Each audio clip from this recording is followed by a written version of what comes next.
Hola, buenos días, buenas tardes, buenas noches, dependiendo desde dónde nos estén mirando y de qué hora sea.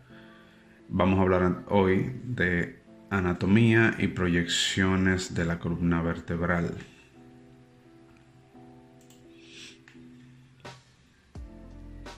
Vamos a comenzar con anatomía.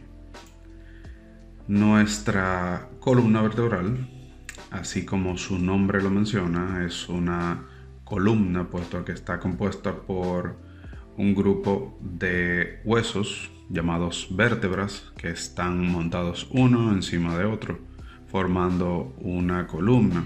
Su principal función es el sostén de nuestro cuerpo, ¿verdad? De todas las estructuras que, que tenemos, órganos, tejido, músculo y los mismos huesos que están articulados a ella. Es la principal base de nuestra posición erguida. Tenemos en la columna varias regiones que tienen sus nombres específicos. Por ejemplo, en la primera porción se llama la porción cervical, donde están las vértebras cervicales, que son 7. Tenemos siguiente a eso, desde superior a inferior, la columna o porción dorsal o torácica, en la cual tenemos 12 vértebras. La región lumbar le sigue con 5 vértebras, 5 huesos. Y tenemos el sacro, que es un conjunto de 3 a 5, como hemos mencionado anteriormente. Y el coxis, que es la última porción o el último hueso, que también es una variante de entre 2 a 5 huesos que en la vida adulta ya están fusionados, ¿verdad que sí? Tenemos unas curvaturas, como ven, normales en la columna vertebral. Tenemos una curvatura cervical, que es una cifosis, una curvatura dorsal, una curvatura lumbar y una curvatura sacracoxígea, vamos a llamarla así. Entonces, lordosis, cifosis, o sea, algo relacionado a cóncavo y convexo. Tenemos que hay estructuras en los cuerpos vertebrales, en las vértebras, que son comunes. Las vértebras, por estos grupos que estamos viendo aquí, tienen características, vamos a decir así, diferentes a las otras, pero en su generalidad tienen algunas estructuras que son comunes. Así también hay algunas vértebras que son diferentes a todas las otras. Todas estas cosas las vamos a ver en un momentito. De aquí lo que podemos ver, vemos estos agujeritos que se forman aquí entre una vértebra, la de arriba, y la de abajo. Estos agujeros se llaman agujeros de conjunción o intervertebrales. Y por aquí salen lo que se llaman nervios raquídeos, que son ramas o ramitas pequeñas que salen de la médula espinal, que está aquí adentro en lo que se llama el canal medular, que vamos a verlo y entenderlo un poquito más cuando veamos las características generales de las vértebras en la siguiente diapositiva. Estas espinas que vemos aquí tienen sus nombres y son estas que están en el centro, se llaman apófisis espinosas, y las de los lados se llaman apófisis transversas. Esa, incluso en algunas personas que son bien delgadas, las podemos sentir, las apófisis espinosas que están aquí. Estos disquitos que vemos entre un cuerpo vertebral y otro, la parte de adelante de la vértebra es el cuerpo vertebral, se llaman discos intervertebrales. Están formados de cartílago y su función es amortiguar o minimizar el roce entre un cuerpo vertebral y otro. O sea, esos son prácticamente los amortiguadores que traemos de fábrica. La columna cervical, la primera vértebra que se llama atlas, está directamente articulada con el cráneo, específicamente el hueso occipital. Entonces, vamos a ver ya las características generales de las vértebras, de la mayoría de las vértebras, porque como mencioné hay algunas que son bien específicas, que tienen características particulares. Entonces, en las vértebras tenemos un cuerpo vertebral, que es esta parte de adelante, que es donde están entre uno y otro los discos intervertebrales. Tenemos esta parte que es la que conecta esta porción de atrás con el cuerpo vertebral, que se llama el pedículo, que es específicamente lo que forma los agujeritos de conjunción que vimos ahorita, cuando se pone una vértebra abajo y otra arriba. Y esta parte de atrás, que son las apófisis, la espinosa y las apófisis transversas o transversales. Esta parte de aquí, entre la apófisis transversa y la espinosa, se llama la lámina. Y este agujero, que es por donde va la médula en toda la columna, la médula espinal, se llama agujero vertebral. Cuando todas las vértebras están una encima de la otra, entonces ya forman un canal, se llama canal vertebral o canal medular. Por el agujero magno, en el occipital, en el cráneo, baja la médula espinal y va todo el conducto vertebral hasta llegar a esta parte. Y va dando ramitas, que son los nervios raquídeos, los cuales salen por los agujeros intervertebrales. Hay un agujero intervertebral de cada lado. O sea, son dos. Ok, entonces, vértebras con características especiales o vértebras especiales. Tenemos la primera vértebra cervical, que se llama atlas. Como ven, es bien aplanada. No tiene prácticamente cuerpo vertebral, y sus apófisis también son particulares, y la apófisis espinosa es casi inexistente. Está articulada directamente al cráneo en el hueso occipital, directamente debajo del agujero magno. Entonces, debajo inmediatamente del atlas está el axis, que se articula a ella por medio de esta apófisis o diente, apófisis odontoide o diente, y son las encargadas o responsables del movimiento de nuestra cabeza cuando decimos que sí y cuando decimos que no, sin el movimiento de las otras vértebras, solamente del cráneo. Tenemos entonces estas vértebras para que veamos en comparación el tamaño de una y otra, y vemos que la variación entre una y otra es bien marcada. Tenemos aquí las cervicales, que son las más pequeñas de las tres, y esto es así por el peso que soportan. Las cervicales solamente soportan el peso del cuello y el cráneo, entonces son un poco más pequeñas. Las dorsales, que son las que le siguen, o torácicas, ya son un poquito más grandes, su cuerpo vertebral es un poco más grande. Las apófisis espinosas son pronunciadas hacia abajo y más alargadas. Y las lumbares, que son las más gruesas de todas porque soportan ya todo el peso de la caja torácica, las extremidades superiores y la cabeza y el cuello, son más gruesas, y sus discos intervertebrales, son también un poco más gruesos. Por eso también, por el peso que soportan, son las más propensas a que se produzcan hernias discales en esta área, en el área lumbar.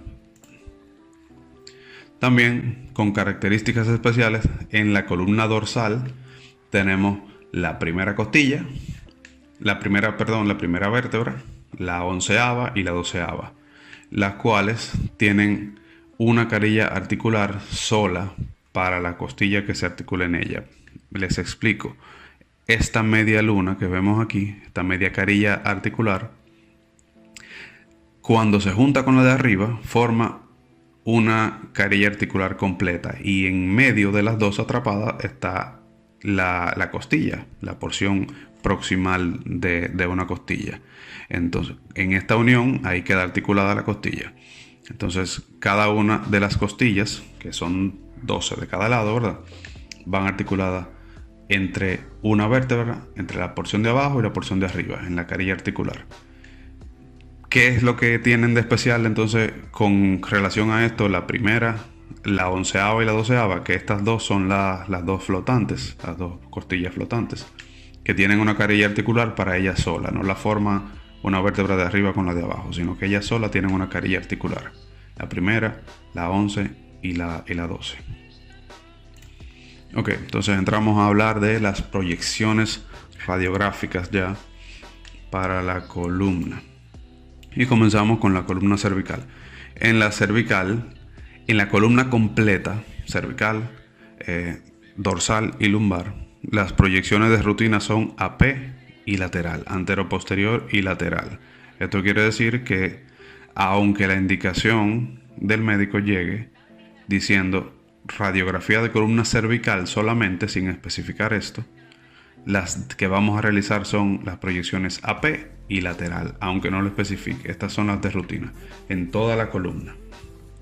Columna lumbar y no dice más nada, AP y lateral. Ok, la columna cervical en AP, antero-posterior. En la columna completa, lo más conveniente, lo ideal es que el paciente esté de pie en bipedestación. Pero ya sabemos que si esto no es posible, entonces vamos a hacerle acostado. Pero es lo ideal que esté de pie, que es la posición original, vamos a decir así, natural de la columna, que es soportando el peso del cuerpo.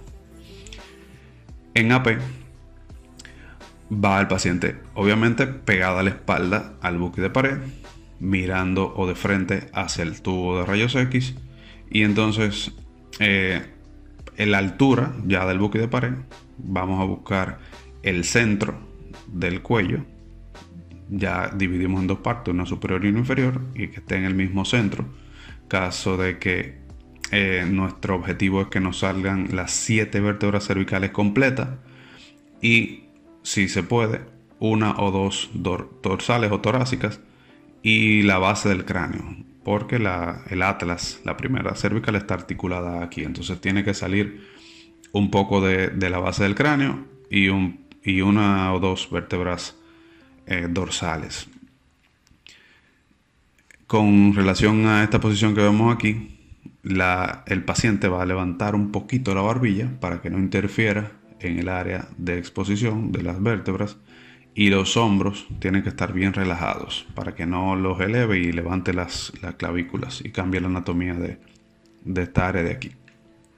Entonces, con relación al láser o a la luz, podemos decir que la podemos poner 1 pulgada por encima de la oreja y 1 pulgada por debajo del hombro, esta línea de aquí del hombro, si necesitamos una referencia ya. En cuanto al tubo, el tubo va a estar a 42 pulgadas de distancia focal. Y ya sabemos que las únicas dos proyecciones que se hacen a 72 pulgadas de distancia focal son el tórax PA y lateral izquierdo, que son para pulmón y mediastino. O sea que todas las otras se hacen a 42 pulgadas. Vamos a darle 15 grados de angulación caudo craneal, o sea, apuntando hacia arriba, 15 grados. El paciente, el comando verbal sería que no se mueva, que no respire, solamente por precaución, para que no se vaya a mover, y vamos a ver esto. El atlas, la primera cervical, siempre se nos va a cortar, porque por más que ubiquemos la cabeza del paciente, se va a interponer ya sea el maxilar inferior o el occipital. Entonces tenemos aquí la primera costilla, o sea que esta es la primera dorsal. Contamos 1, 2, 3, 4, 5 y 6. Ese sería el axis. El atlas está pegadita ahí arriba. En lateral dejamos el buque y el tubo en la misma altura, en la misma posición, solamente ponemos al paciente de lado, y aquí sí es sumamente importante que los hombros estén bien relajados y que los baje el paciente, porque se nos puede superponer con la séptima cervical. Si el paciente sube los hombros, tapa la séptima cervical, entonces tenemos que repetirla. Mirando hacia adelante, bien derecho o derecha. Centralizamos el centro del cuello, colimamos, siempre importante, nunca dejar que la colimación salga del límite del buque o de la mesa, que no es necesario. No se mueva, no respire, y vamos a ver la siguiente imagen. Vemos aquí, ¿verdad?, una porción del cráneo. Tenemos 1, 2, 3, 4, 5, 6 y 7. C1, C2, C3, C4, C5, C6, C7. A las cervicales se le nombra como C. Ok. Cervicales oblicuas, proyecciones cervicales oblicuas también son muy comunes y las indican regularmente en combinación con las AP y lateral. En este caso, el paciente ya con la espalda pegada al buque de pared, lo vamos a llevar a una angulación de 45 grados, aquí entre el buque de pared y la espalda del paciente.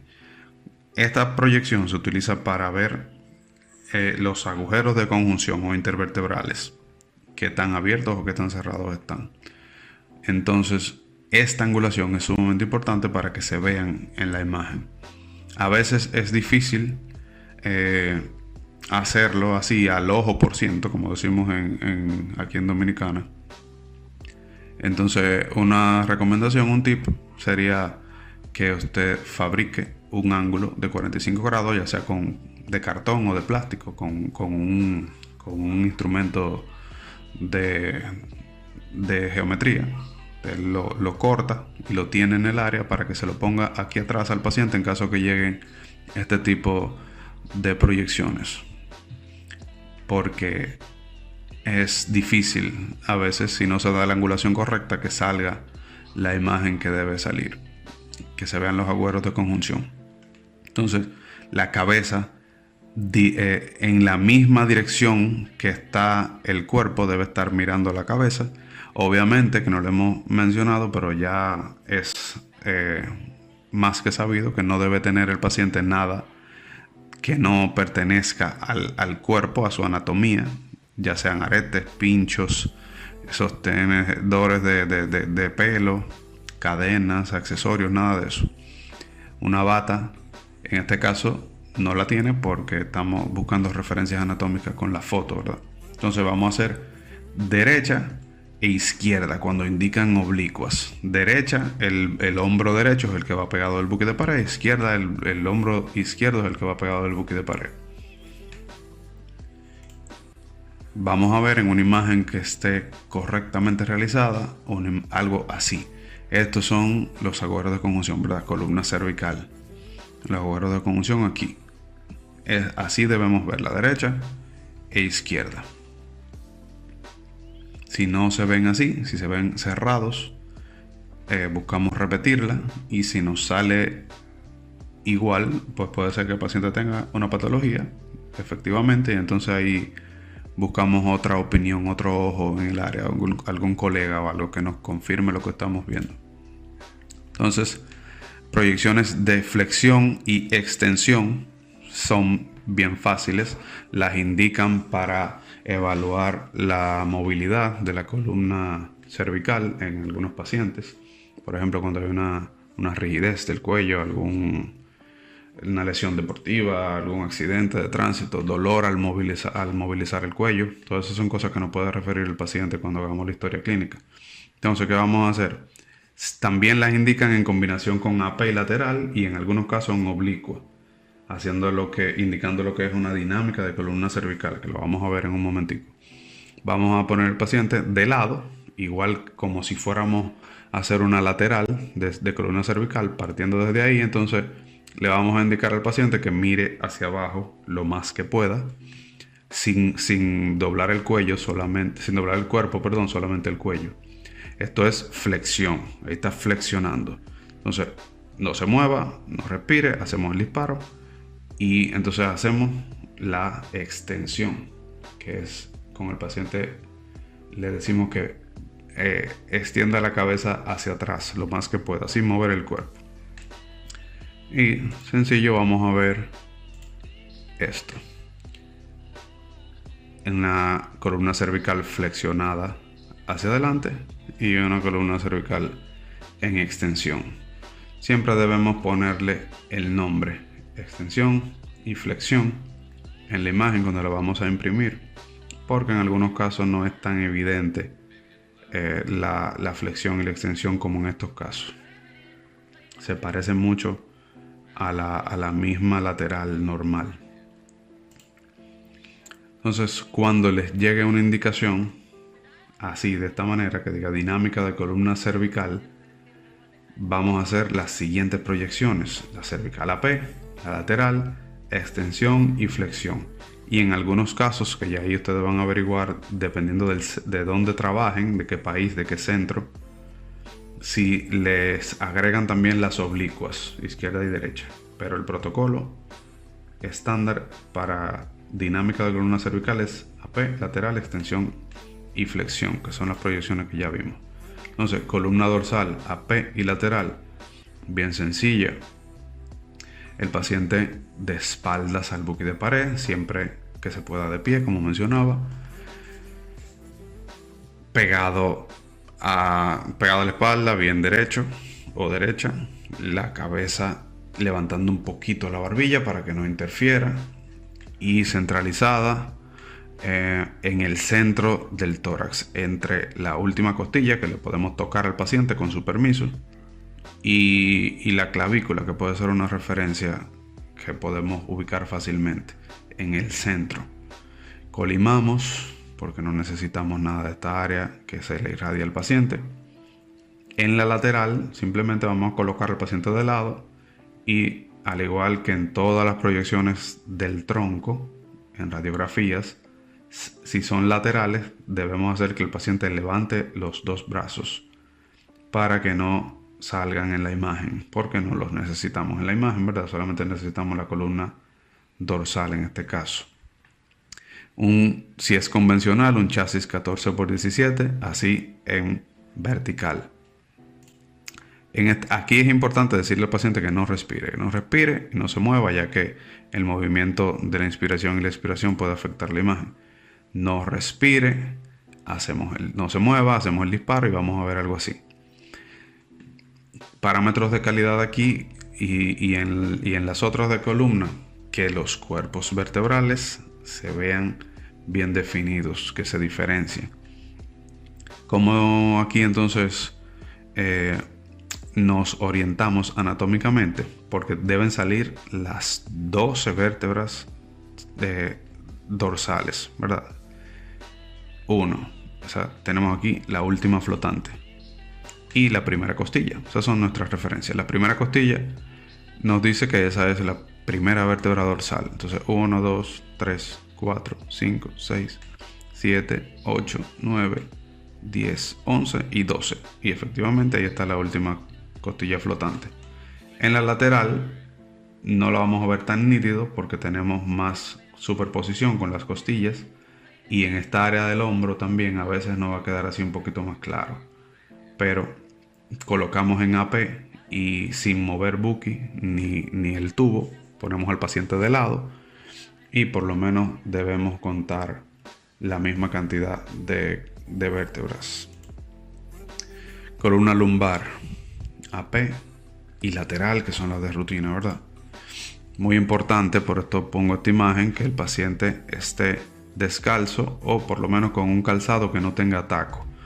Al elevar el talón con un calzado que tiene taco, puede ser unos zapatos deportivos incluso que tenga taco, no solamente los de mujer, al elevarlo se rectifica la curvatura lumbar y eso nos puede dar un falso diagnóstico. Entonces, de lado el paciente, vamos a tomar como referencia, al igual que en la radiografía de abdomen, el borde superior de la cresta ilíaca, y por encima de ese borde, 2 pulgadas, vamos a centralizar, que eso nos da más o menos el centro de la columna lumbar para que no se nos corte. Debemos ver 5 vértebras lumbares: L1, L2, L3, L4 y L5. Teniendo todo listo, los brazos hacia arriba, obviamente. No se mueva, no respire. Vamos a ver la posición. Vemos la posición aquí, ¿verdad? Ya aquí podemos ver también la AP, la lateral. No se mueve, no respire, y vamos a ver esto. Nuestras referencias anatómicas de nuevo. Aquí la última costilla flotante nos dice que esta es T12 o D12. Entonces L1, L2, L3, L4 y L5. Y aquí tenemos el sacro y el borde superior de la cresta ilíaca. Siempre debe verse ese borde de la cresta ilíaca, aunque le imprimamos así, que no se vea esta parte. Porque desde aquí hasta aquí los radiólogos miden también eso. Y si hay una más alta que otra, también se toma en consideración para lo que se llama escoliosis.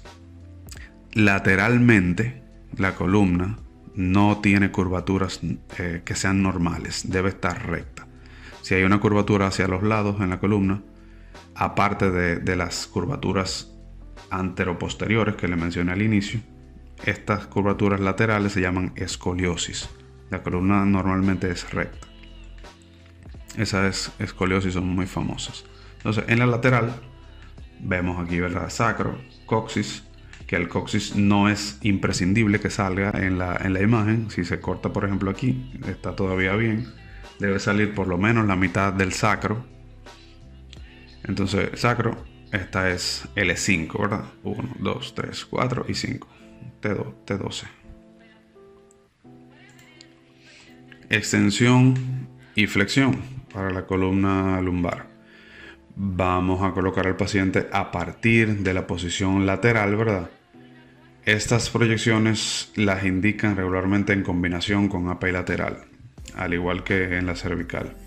En extensión, con el paciente colocado de lado, ahí todo el buqui de pared y el tubo en la misma altura que con la que hicimos la AP lateral, y le vamos a indicar al paciente que flexione hacia atrás sin doblar las rodillas. Es solamente la espalda hacia atrás, los dos brazos hacia arriba, ¿verdad? Obviamente. No se mueva, no respire. Debemos hacer esto rápido, ya que regularmente el paciente tiene dolor. Cuando le indican este tipo de proyecciones es porque tiene algún dolor en la columna, algún problema que produce dolor. Entonces debemos tener todo en la consola ya listo. No se mueva, no respire y hacemos el disparo. Con la flexión, el paciente se va a flexionar un poco hacia adelante. Lo que necesitamos que flexione es la columna, solamente la columna lumbar. O sea que más flexión de ahí, que el paciente llegue el cuerpo hasta este ángulo, por ejemplo, no es necesario. Porque ahí ya lo que se estaría flexionando es la cadera, la articulación de la cadera. Solamente un poco para valorar la flexibilidad de la columna lumbar, que es lo que se busca en este caso. Y aquí vemos extensión y flexión, que ojo siempre tienen que ponerle los nombres, al igual que en la cervical. Y vemos cómo está flexionada, extendida, la columna, que vemos un poco la curvatura más pronunciada. Y aquí en flexión, que la curvatura está un poco más rectificada porque está hacia adelante. 1, 2, 3, 4 y 5. Hay también indicaciones para dinámica de columna lumbar, en donde vamos a hacer las mismas que vimos en la cervical. AP, lateral, extensión y flexión. Ok, terminamos por este momento. Entonces, preguntas. ¿Cuáles preguntas tenemos? La primera pregunta, ¿cuáles son las proyecciones de rutina en la columna completa? Segundo, ¿cuáles son las proyecciones que se hacen en una indicación de dinámica de columna lumbar y cervical, que son las mismas? Y tercero, ¿cuáles son las estructuras que tienen en general o en común la mayoría de las vértebras? Esto es todo por esta clase. Damos por terminado, cambio y fuera.